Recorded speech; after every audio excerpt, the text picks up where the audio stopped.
Bueno, buenas tardes jóvenes, ¿qué tal? Espero que estén bien. Vamos a continuar eh, con los temas con los que estamos desarrollando de macroanatomía para poder tener listos los temas del parcial de este primer cómputo. Terminamos de ver el sistema musculoesquelético, incluyendo en el sistema pues las articulaciones, y cerramos un ciclo, digamos, ¿verdad? El ciclo del sistema musculoesquelético. Comenzaríamos a ver otros sistemas propios, básicos del cuerpo humano.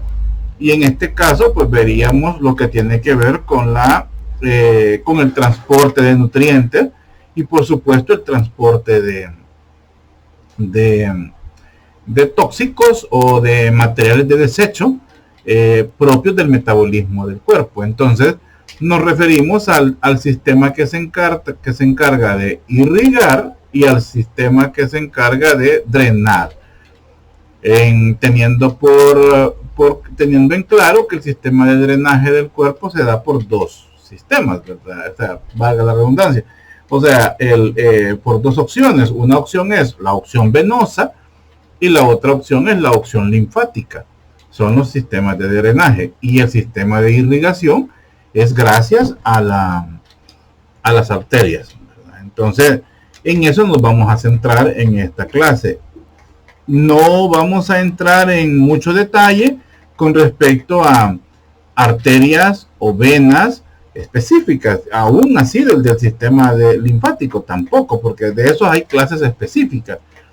Del sistema linfático. Del sistema arterial y venoso no existen clases específicas porque se ven de acuerdo a los sistemas, no, a las regiones que vayamos viendo. Por ejemplo, en el momento que nos toque ver miembros, ¿verdad? Por poner un ejemplo, miembro superior, miembro inferior, ahí veríamos específicamente la arteria, por decir así, la arteria axilar, miembro superior, la arteria axilar, porque el miembro superior comienza en el hombro.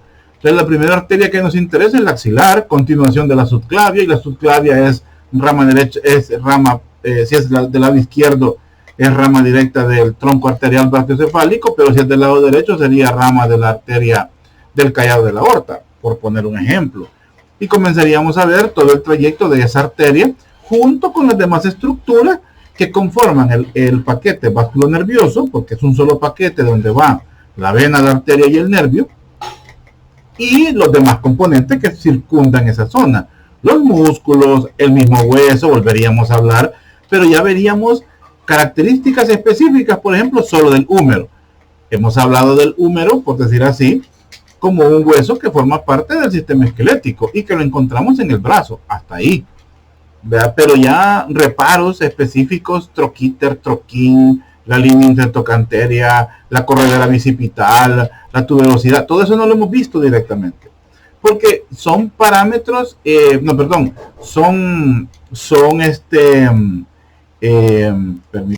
perdón. Entonces les decía que vamos a ver las demás estructuras como un todo. Entonces ahí vamos a describir, en este caso de que estoy hablando de las arterias, ahí vamos a hablar de la arteria braquial. Luego bajaríamos al antebrazo y ya veríamos la arteria cubital, la arteria radial. Y seguiríamos bajando, ¿verdad? Para ver las arterias propias, cómo se distribuyen en los arcos palmares, tanto de la mano, ¿verdad? Tanto en el dorso como en la cara ventral. Entonces veríamos esa parte. Entonces, no, como les vuelvo a repetir, no vamos a ver directamente una arteria en específico, sino que vamos a hablar de características de las arterias en común, según su ubicación, según su función y según su distribución. Igual vamos a hablar sobre las venas con respecto a lo mismo, su ubicación, su constitución y su función, y las diferentes tanto arteriolas como vénulas, que son las partes terminales pues de las arterias. Y por supuesto vamos a hablar del sistema capilar, que es el sistema de intercambio pues de nutrientes de moléculas y sustancias necesarias pues para la nutrición, o necesarias que deben salir pues de nuestro cuerpo. Entonces ahí vamos a hablar de eso. No, como les vuelvo a repetir, no vamos a tocar el sistema, linfático, porque el sistema linfático realmente tiene una área específica. Si escuchan alguna bulla, supuestamente este sistema que yo tengo de micrófono aísla un poco los ruidos externos, pero si escuchan algo es porque tengo están arreglando algo aquí de un piso. Entonces esa puede ser la bulla, pero voy a tratar de elevar mi voz en ese momento para que quede pues plasmada de buena manera. Pues bueno, vamos a comenzar a desarrollar pues esta clase, vasos sanguíneos. Quiero ver. Sí, vasos sanguíneos. Pues bueno, así a grosso modo, pues los vasos sanguíneos son el sistema pues que se encarga de llevar y traer la sangre. Así de simple, ¿verdad? El sistema pues que se encarga de la distribución de nutrientes y de la excreción, ¿verdad? O de traer hacia los lugares de excreción los residuos, ¿cómo se llama? Los componentes que resultan después del metabolismo. En algunos casos son tóxicos, en otros casos son pues radicales libres, que su acúmulo puede llegar a dar un problema de salud. Entonces ahí viene la gran importancia del sistema venoso. Más adelante lo voy a decir. O creo que sí. En el sistema venoso existen algunas excepciones. Hay algunas excepciones. Existen dos. Una de ellas es la excepción con respecto a que hay algunas venas que llevan sangre oxigenada. Porque la regla es que todas las arterias llevan sangre oxigenada y las venas llevan sangre desoxigenada. Entonces, la excepción está en que hay algunas venas, y ya decimos el nombre mejor, las pulmonares llevan sangre oxigenada. Esa es una excepción. También hay otra excepción con respecto a irrigación y drenaje. A todas las arterias son las que cumplen la función de irrigación y todas las venas son las que cumplen la función de drenaje. Pero existe una otra excepción. Hay un sistema venoso que se llama el sistema portal. Es el sistema que drena, en ese caso, drena o extrae nutrientes que fueron el resultado de la digestión, o sea, del sistema intestinal, son el resultado de la digestión, los incorpora a su circulación, y en el hígado no tiene una función de drenaje, tiene una función de irrigación, ese sistema portal. Ahí pues más adelante vamos a ver que el sistema portal está formado por la arteria por la vena esplénica y la vena mesentérica superior. Estas se unen, existe una mesentérica inferior, pero la inferior se une a la vena esplénica y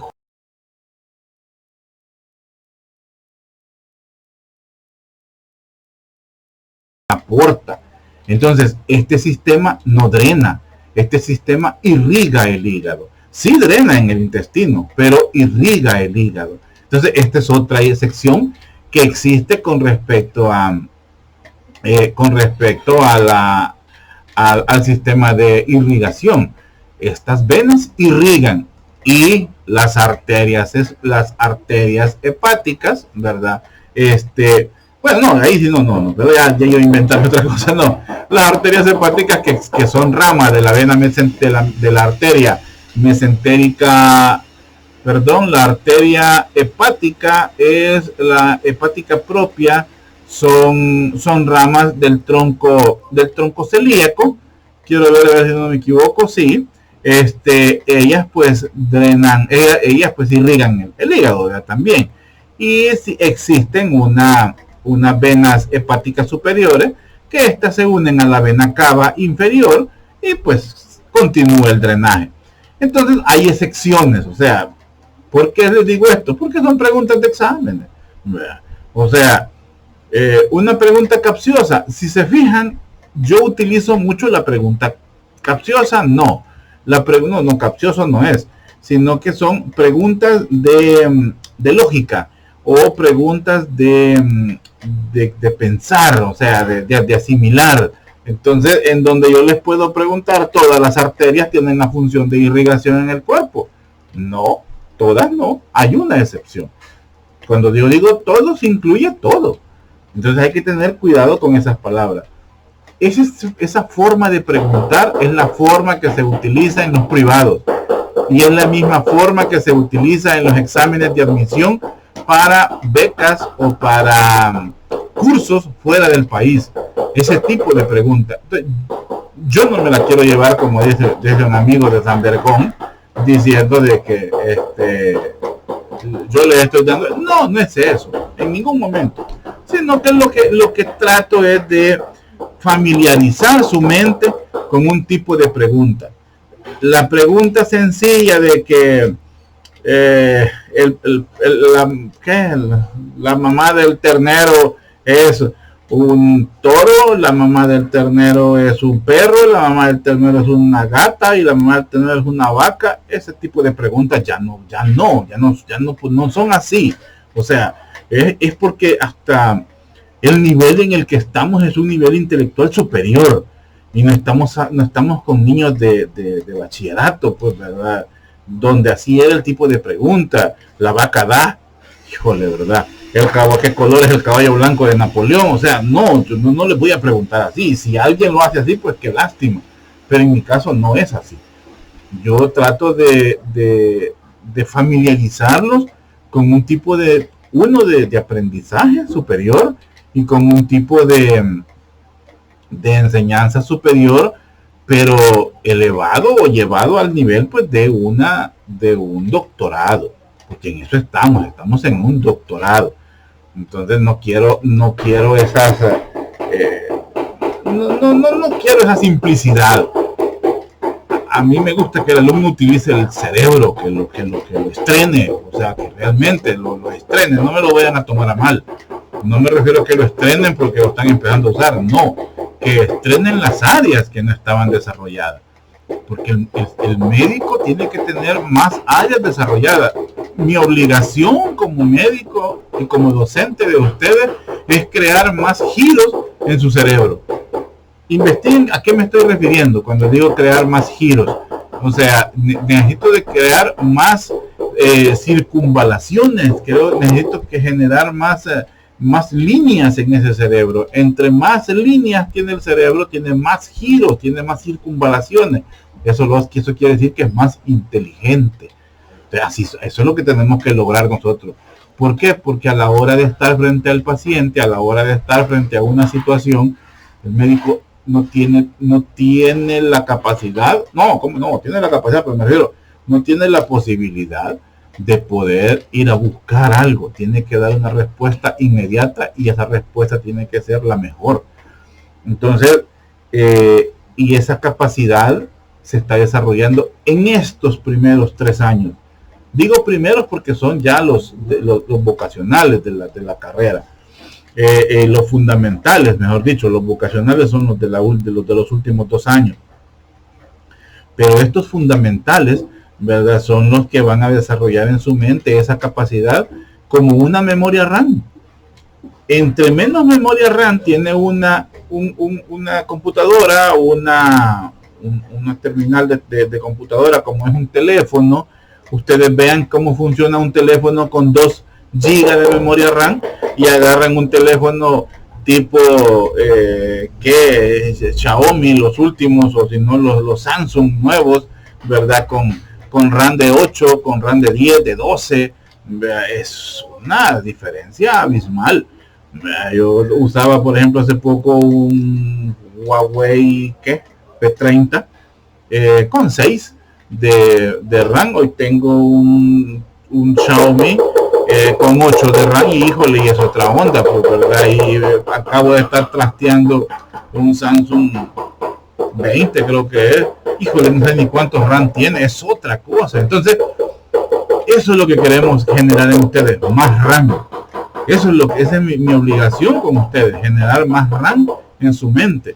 ¿De qué me va a servir que tengan discos duros con 128, 256 o más de capacidad, que tengan 1 tera de información almacenada en el cerebro, pero no tengan una RAM que tenga la capacidad de ir a traer esa información específicamente, o sea, que abra la gaveta donde está la información necesaria? Eso es lo que queremos generar con ustedes.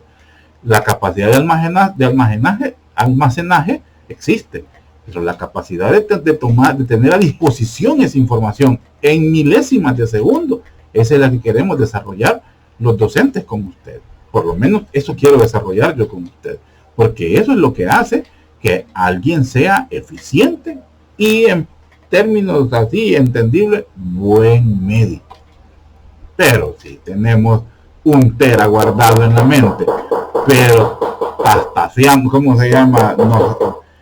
Hasta nos tropezamos porque tanta información que queremos, que tenemos almacenada, no sabemos cómo ponerla a actuar, pues entonces no estamos haciendo nada. Hace poco leía un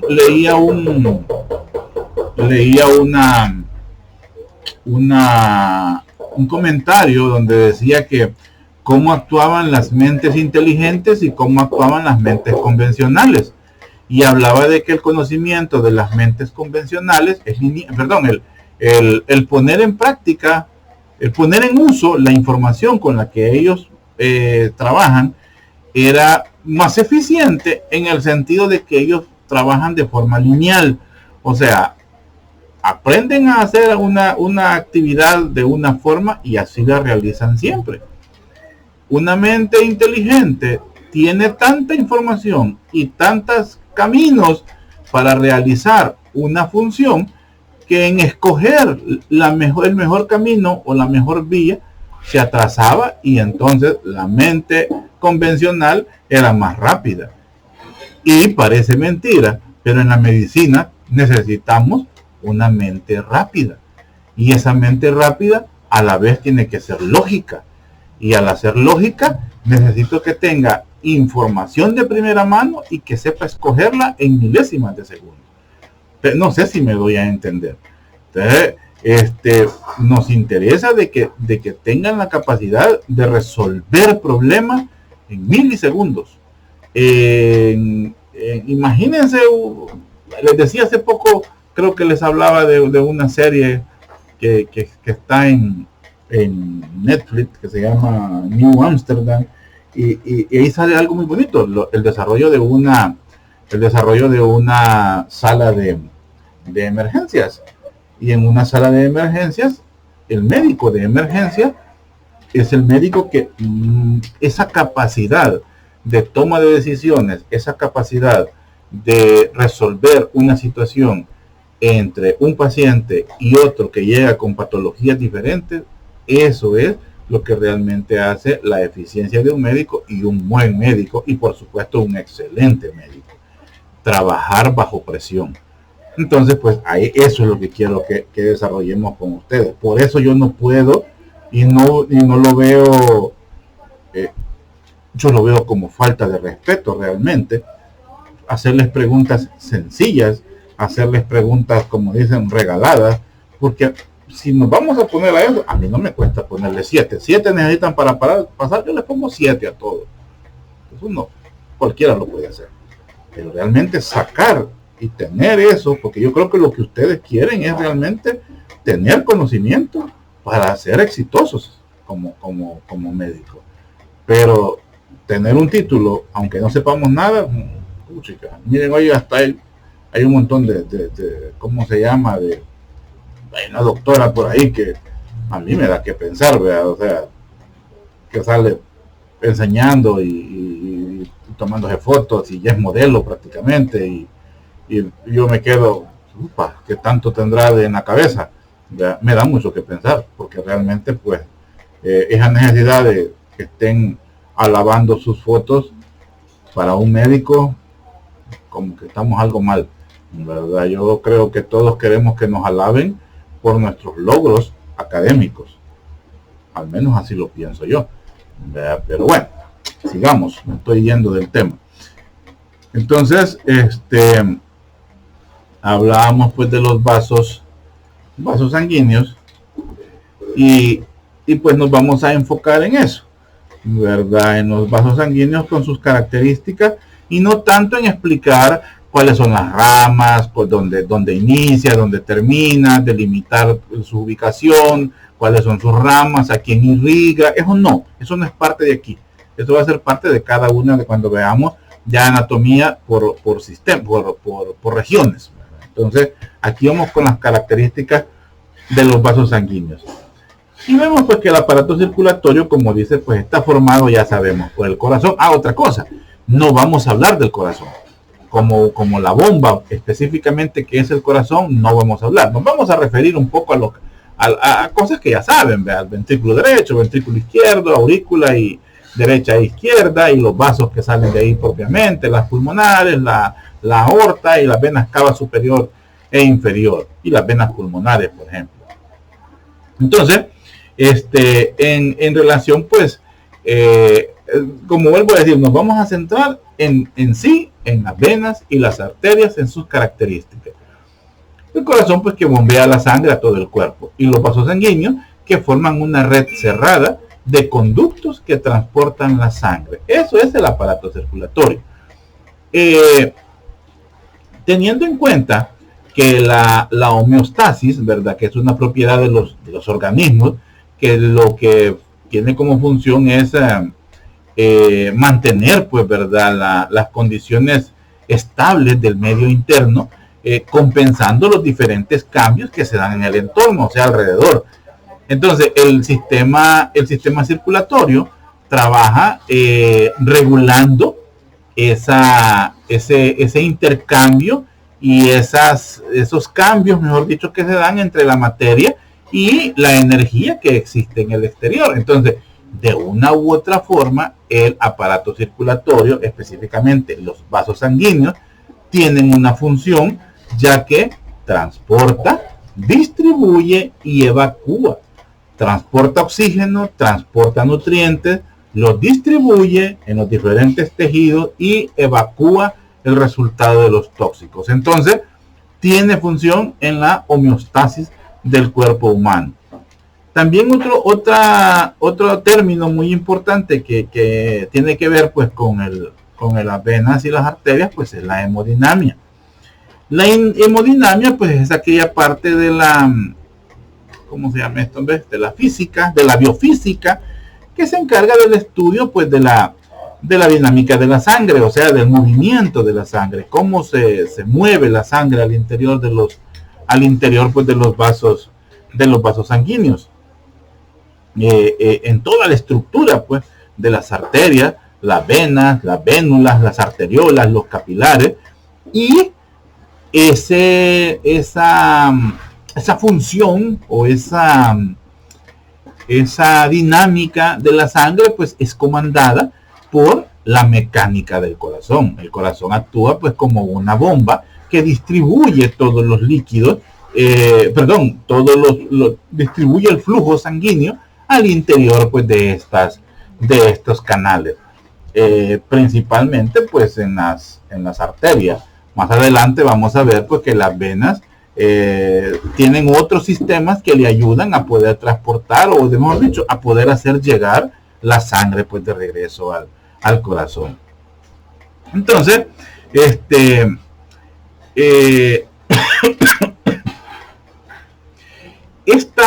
esta forma de la hemodinamia es la que tiene que ver, pues, con la velocidad y el volumen del flujo sanguíneo. De este sistema es que nos valemos para poder administrar medicamentos. Es lógico que un medicamento no lo podríamos administrar en un sistema arterial. ¿Por qué no lo podríamos administrar en un sistema arterial? Porque la misma velocidad del flujo, la misma fuerza del flujo sanguíneo, no nos permitiría ingresar un líquido que está funcionando por gravedad, O sea, una bolsa de suero no va a entrar. Lo más fácil es que se va a salir. Aunque usáramos una bomba de infusión continua, es una bomba especial que se encarga de imprimirle presión a un líquido y poderlo introducir a cierta velocidad y con ciertos parámetros relacionados con el goteo, pues tampoco funcionaría porque el sistema arterial tiene su propia fuerza, 120 sobre 80 milímetros de mercurio, eso es en joules. Entonces decimos pues que este sistema es el que nos permite introducir medicamentos y entonces nos valemos del sistema venoso. El sistema venoso por lo contrario pues no tiene presión arterial, sí tiene presión pero es muy mínima, tiene presión sanguínea pero es muy mínima y nos permite introducir un líquido a goteos muy ínfimos. O sea, imagínense pasar un litro de suero, de solución salina, ¿verdad? A dosis de cuánto, bueno, que pueda durar pues un día. Estamos hablando de que está pasando aproximadamente como no me acuerdo el dato, pero imagínense que está pasando aproximadamente a una gota por minuto, a una gota por segundo. Podemos ponerlo tan lento como 60 gotas por minuto, 20 gotas, se llaman goteos lentos, medicamentos que solo decimos que es para mantenimiento. Entonces eso lo podemos hacer en un sistema venoso, en un sistema arterial no. Vea cómo le vuelvo a repetir, y aún así, esto no lo digo porque lo dicen los libros, esto lo digo por mi experiencia. Yo y se los digo ya a ustedes, cuando ya estén en un nivel hospitalario, miren, es importante conocer lo que dice el médico. El primero al que deben de pegársele y le tienen que tener mucho respeto, y se los digo así con toda propiedad, es el médico interno. El médico interno es menos que ustedes cuando ya estén en el hospital y se van a dar cuenta por qué. El interno se cree más, eso sí, ¿verdad? Pero realmente es menos que un estudiante, porque el interno no es médico y tampoco ya es estudiante. Así de sencillo.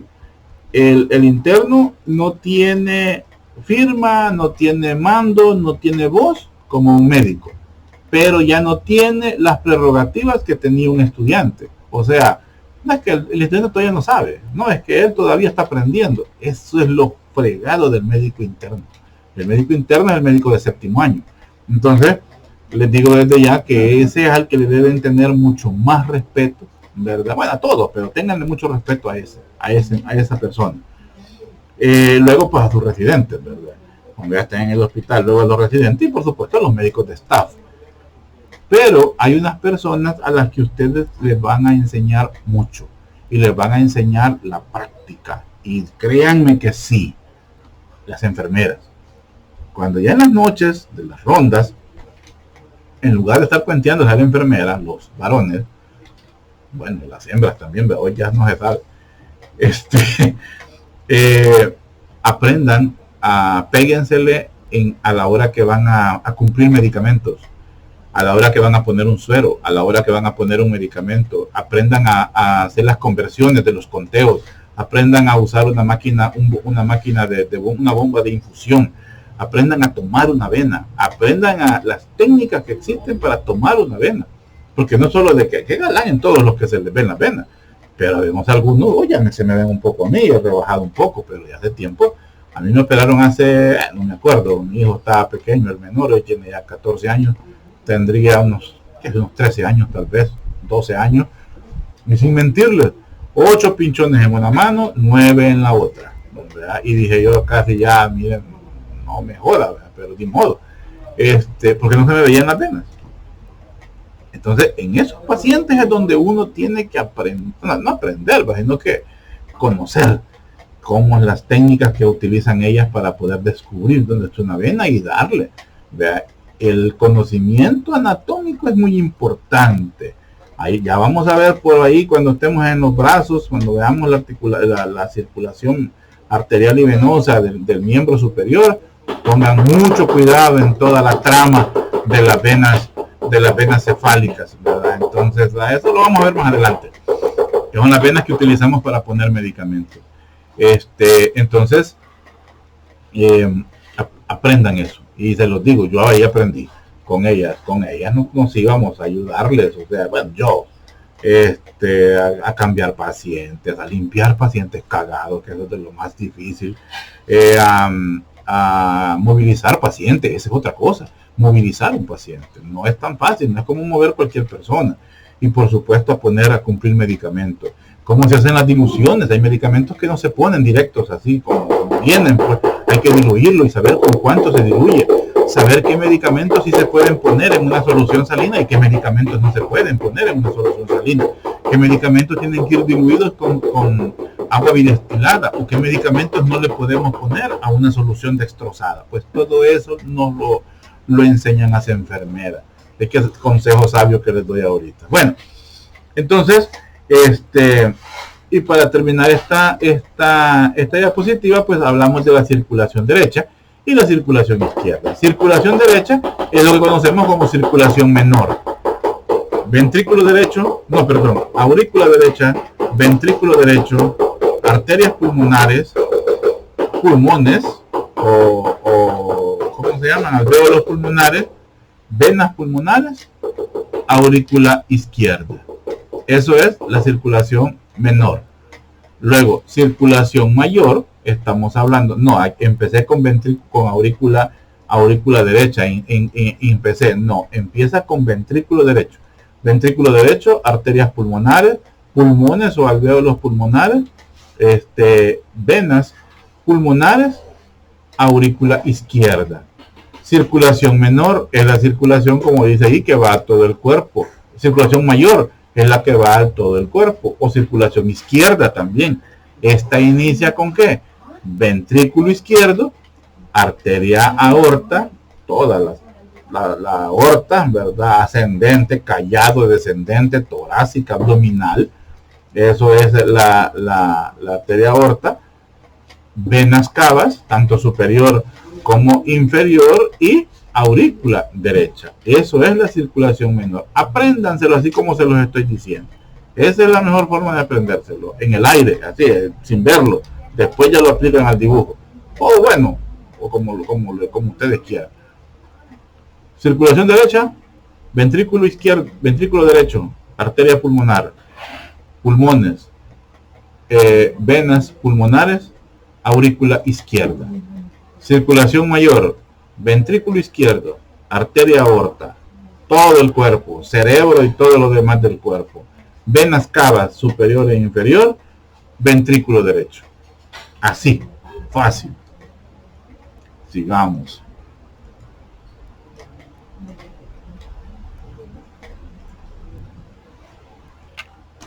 Hablando específicamente de los vasos sanguíneos, podemos decir que existen 3 tipos de vasos sanguíneos.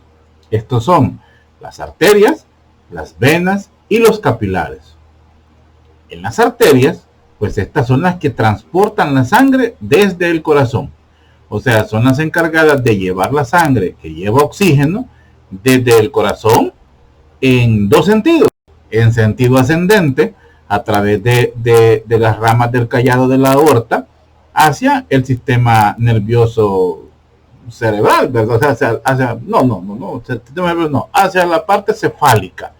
Entiéndase, miembros superiores, cuello y por supuesto cara, o sea, los músculos de la expresión facial y el encéfalo o la cavidad craneal. Y en forma descendente, pues a todo el tórax, a todo el abdomen y a los miembros inferiores. Todo esto pues gracias a la arteria aorta, que es la principal. De ahí nacen las demás. A este sistema o a esta función se le llama irrigación. Ya anteriormente dije que hay una excepción, ¿verdad? No voy a regresar para allá. Luego tenemos el otro sistema, que son las venas. Las venas conducen la sangre al corazón, es decir, traen la sangre. A mí se me hace más fácil entender que la sangre sale desde el corazón y llega hasta el dedo chiquito del pie. Ahí termina una arteria. Y luego el trabajo de regresar esa sangre que ya no lleva oxígeno, pero ya recogió CO2, eso ya es de las venas. Así es más fácil. Entonces, este sistema se llama drenaje, o sea, regresar, traer, sacar. Saca todo lo tóxico, saca los radicales libres, saca el CO2, saca los desechos del metabolismo. Entonces, esa función se llama drenaje y es llevada a cabo por las venas. Y luego tenemos un tercer tipo que son los capilares. Los capilares son como, por decir así, un cortocircuito, o sea, donde se cruza o donde se conectan las terminaciones de las arterias y las venas. En este caso, las arteriolas y las vénulas. Son los vasos sanguíneos, por ende, de menor tamaño. Podemos decir que las arterias y las venas tal cual son macroscópicas, pero los capilares son microscópicos. O sea, a simple vista no vamos a ver ese cortocircuito del que estamos hablando. Los intercambios, pues como dice ahí abajo, oxígeno por CO2, oxígeno lo lleva la sangre arterial, CO2 lo trae la venosa. Los nutrientes son llevados por la sangre arterial y los residuos son traídos por la sangre venosa o por las venas.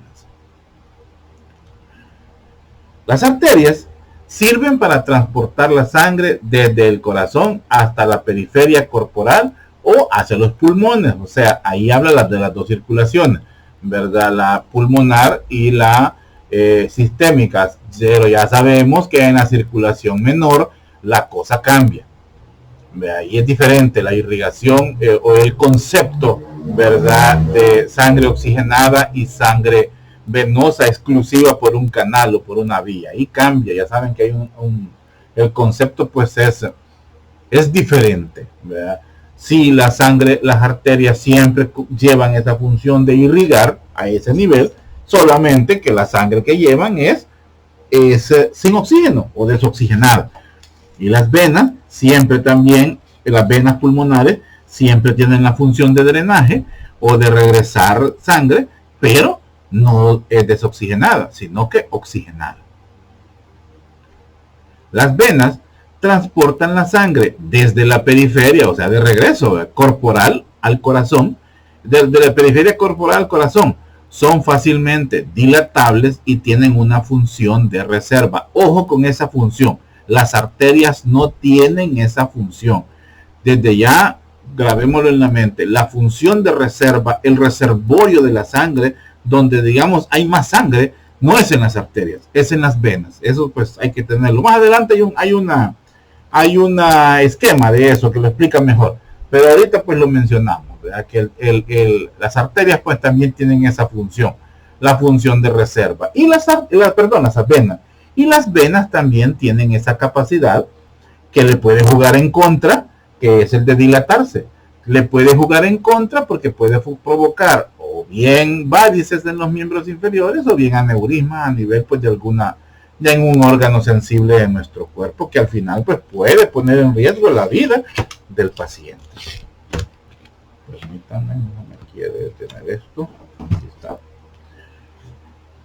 El intercambio gaseoso. El intercambio gaseoso, pues eso es lo que se realiza. Permítanme, tengo que poner el puntero, aquí está. El intercambio gaseoso, pues como tal, como lo dice, pues es el que se da a nivel de los pulmones. Ahora bien, intercambio gaseoso o respiración se sobreentiende cuando es a nivel pulmonar. Pero este fenómeno de intercambio de CO2 por oxígeno, de nutrientes, por residuos o por tóxicos, se da a cualquier nivel. Para entenderlo casi siempre y hasta en la misma literatura solo utiliza siempre el ejemplo de los alvéolos pulmonares y de los capilares pulmonares. Entonces estos son los capilares pulmonares, ¿verdad? Esto que estamos viendo aquí, estos cortocircuitos son los capilares. Estas chibolitas son los alvéolos. Esto ya, aquí hace un corte, miren. Esto es como que viéramos la textura de la granada. La granada es esa fruta roja, lisa por fuera y que por dentro tiene un montón de semillitas rojitas y que el jugo es muy rico. Entonces, es muy cara, por cierto. Así se ve la estructura por dentro. Entonces cada uno de estas chulitas, de estas chimbombitas, son los alvéolos. Cada alvéolo tiene una red capilar. Ahí es donde se hace el intercambio, es donde se hace el cortocircuito. Esto que estamos viendo acá. El oxígeno por difusión, ya vamos a ver los mecanismos de transporte, por difusión simple, pasa desde ¿cómo se llama? Desde el capilar a terminal, ¿verdad? Que es una arteria. Aquí no vamos a hablar de metaarteriolas, eso es de temas ya más avanzados. Pero hay unas metaarteriolas, pero no quiero hablar de eso aquí, no va aquí. Lo vamos a ver en anatomía 2. A este nivel, pues, se hace el intercambio. Son difusiones simples. Es por cambios de gradientes, por decir así. El alvéolo acaba de inspirar, acaba de meter oxígeno, está lleno de oxígeno. Pero la sangre, ¿cómo se llama? La arteria pulmonar está trayendo, que es esta que viene acá, la arteria pulmonar está trayendo sangre sin oxígeno. A este nivel, y está trayendo sangre sin oxígeno, pero rica en CO2. Entonces solo se hace un intercambio. El CO2, aquí no hay CO2, aquí solo hay oxígeno, y aquí no hay oxígeno, entonces el oxígeno pasa para acá, y el CO2 pasa para adentro, para el alvéolo. El alvéolo expira y saca todo, o sea, el alvéolo, no es solo el alvéolo, todo el pulmón expira y saca todo el CO2, y esto pues en fracciones de milisegundos se está dando este intercambio gaseoso. Esto es a nivel pulmonar, pero el mismo sistema se aplica para todo el organismo. La diferencia es que a nivel pulmonar solo hay intercambio de oxígeno y CO2, pero a nivel de los tejidos circundantes, intestino, hígado, riñón, músculo, hay otro. Siempre se da el intercambio de oxígeno por CO2, pero también ahí hay otros intercambios de los, como decíamos allá, nutrientes. Esto realmente es parte de fisiología, esto que estamos hablando, fisiología y parte de química. Entonces no voy a meterme en grandes, me voy a meter a mucha explicación, porque en su momento se los van a explicar. Yo lo traigo a colación porque nos ayuda a comprender en sí la clase de la que estamos hablando. Porque más allá ya vamos a hablar de capilares, vamos a ver cuáles son los tipos de capilares y vamos a ver cómo son ellos, porque sí, los capilares forman parte de la clase del sistema venoso, y entonces pues nos ayuda a entender los tipos de intercambio que permite, porque no son iguales todos los capilares. Los capilares que vamos a tener a nivel del músculo no son los mismos que vamos a tener a nivel pulmonar, mucho menos los que vamos a tener a nivel del hígado, del riñón o de alguna glándula, de alguna glándula suprarrenal o alguna glándula hipófisis o alguna pituitaria, pues la misma. A nivel de la glándula hipófisis, fíjense, también hay un sistema porta, pero eso también es de anatomía 2, no lo vamos a meter. Entonces, es para entender el intercambio gaseoso. Pero esto es explicándolo solo a nivel pulmonar. Pero intercambio gaseoso hay a nivel de todo el organismo. Ahora bien, un término que sí quiero que acuñemos desde ahorita, no acuñemos no porque ya está acuñado, que nos aprendamos, es el término de hematosis.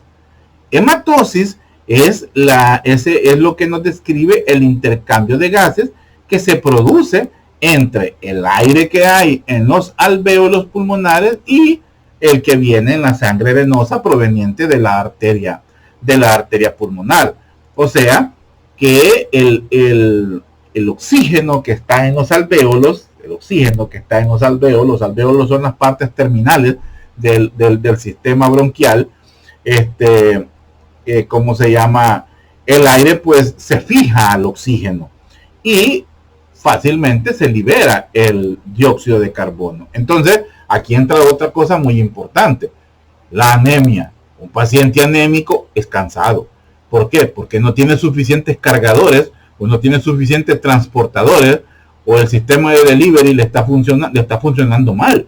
Entonces, tiene muy pocos glóbulos rojos que son los encargados de transportar el oxígeno. Estos pacientes son pálidos, son cansados, son cefaleas y un montón de cosas que conlleva la anemia. Pero a nivel del oxígeno, pues hay problemas de oxigenación. Entonces, Hematosis se refiere pues al proceso que permite oxigenar la sangre. Así, en pocas palabras, eso es lo que nos dice. Es el sistema pues que permite que la sangre pues se osifique,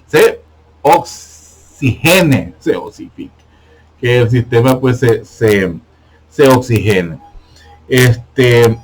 Entonces, permítame, me falló algo, me falló. Toqué algo que no debía tocar y ya se me hizo feo. Vamos a ver, puse al revés la pantalla. ¿Y por qué la otra no vuelve? Permítanme, lo vemos. Voy a poner en pausa. Ya lo resolví. Por estar traveseando. Es que, como ya les cuento, no conozco del todo bien este programa de la cámara y tiene muchas funciones y algunas no las conozco. Bueno, entonces pues decíamos que la hematosis pues permite que se describe pues, ¿verdad?, el intercambio de gases a nivel del pulmón. En ella pues lo trascendental pues es la fijación pues del oxígeno en los glóbulos rojos, ¿verdad? Y el intercambio pues que se da entre los capilares y los alvéolos. Y todo depende también de la concentración, de la alta concentración que hay a nivel alveolar de oxígeno para que el CO2 que viene se salga, por decirlo así, o pase hacia los alvéolos. Es un intercambio. Pero si también hay dificultad respiratoria, pues el intercambio falla y el paciente pues va a fallar. Entonces, ¿cómo se llama? Prácticamente pues la hematosis se da en el momento de la inspiración. Ahí es específicamente en ese momento que se da la hematosis. En el momento que las vías pulmonares, que las vías respiratorias se encuentran cargadas de oxígeno. Y por supuesto la sangre viene cargada pues de dióxido de carbono. Así es pues entonces como se consigue pues un equilibrio entre la cantidad elevada de dióxido de carbono que viene en la sangre arterial y la cantidad alta de oxígeno que está en los alvéolos. Si estas situaciones no se da el intercambio, pues lógicamente se da una situación de toxicidad. Sigamos.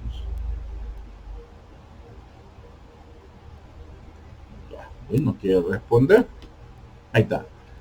Entonces, hablamos de los tipos principales de vasos sanguíneos: las arterias, las arteriolas, los capilares, las vénulas y las venas. Y todavía hay una sexta categoría, ¿verdad?, que se llama la vasa vasorum. Vasa vasorum. Entonces, fíjense que la verdad es que en algunos libros sale como vasa vasarum y en otros sale como vasa vasorum. Entonces, dejémoslo como vasa vasarum. Siempre digo que lo voy a corregir, se me olvida.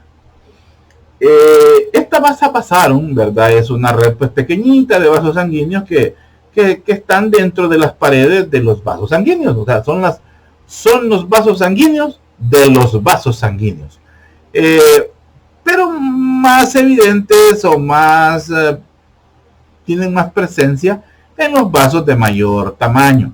Más adelante vamos a ver que hay una clasificación de los vasos, de las arterias principalmente, y habla de las arterias pues de las más grandes, como por ejemplo las arterias elásticas, como la aorta, por ejemplo, o las venas cavas, ¿verdad? Son arterias que necesitan tener una buena irrigación y también drenaje, porque es así como decimos sistema circulatorio, o como decimos vasos sanguíneos, ya cuando decimos vasos sanguíneos se engloba arteria, arteriolas, capilares, vénulas y venas.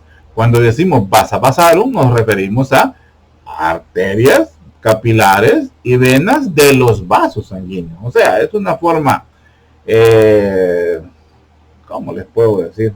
Separada, pues, para poder referirse a ello. Y esto es lo que vemos acá. Una arteria, una arteriola, el capilar, la vénula y las venas. Entonces podemos decir que las arterias, desde su salida del corazón, comienzan a separarse, comienzan a hacerse más pequeñas, por decir así, en su trayecto, las arteriolas, siguiendo el trayecto de la sangre, hasta terminar en la red capilar, la red arterial capilar. Inmediatamente continúa la red venosa capilar, las vénulas y las venas. Después vamos a ver que hay venas de mediado tamaño. No, aquí no vemos eso, de anatomía 2. Pero sí es también fácil comprender que, como digo, las arterias se van deshaciendo hasta llegar a la red capilar y las venas se van formando desde la red capilar. Las arterias se deshacen del corazón hacia abajo y las venas se forman desde los capilares hacia el corazón. Así, si ustedes lo entienden, se les va a hacer fácil y no tendríamos que tener dificultad para comprender esa situación.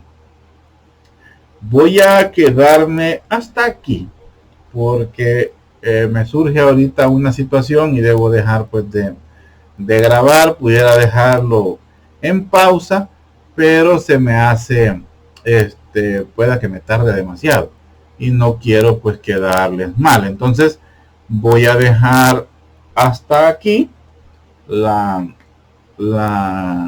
clase para que continuemos ya hablando de los, bueno, siempre de los vasos sanguíneos, ¿verdad? Pero ya empezaríamos a hablar de la estructura de los vasos sanguíneos. Entonces vamos a dejar esto hasta este momento y pues luego, bueno, en la siguiente clase ya comenzamos a hablar pues de lo que les estoy diciendo. Quedamos entonces así, jóvenes. Estudien y cualquier cosa pues estamos pendientes. Ahí va a haber un foro para esta clase también, espero ponerlo. Creo que quiero ver los otros. Pocos se han involucrado realmente. Veo que no hay mucha, me imagino que es que no tuvieron mucho, ¿cómo se llama? Mucha motivación en los 2 ciclos anteriores a la intervención de los foros, o sea, trabajar en los foros. Pues creo que ese ha sido el problema con ustedes, porque el grupo anterior a mí me sorprendía que 30 preguntas de un solo cachimbazo y bueno, a contestarlas, pues. Y aquí pues veo que no, ¿verdad? 1, 2, 3 preguntas a lo mucho y ya estuvo. Y yo tomo muy en cuenta eso para cualquier situación. Entonces, pero bueno, no hay 2 grupos iguales. Yo nunca me baso ni porque aquellos fueron así, ustedes tienen que, no, en ningún momento. Cada grupo para mí es diferente, cada grupo tiene sus características, tiene sus personalidades, tiene sus integrantes que son diferentes y sus situaciones, sus dificultades, todo es diferente. Entonces no me voy a poner aquellos eran así, asá, y no, en ningún momento, ni a comparar, porque no se puede hacer eso. Quedamos así entonces, jóvenes. Luego continuamos. Cuídense mucho. Nos vemos.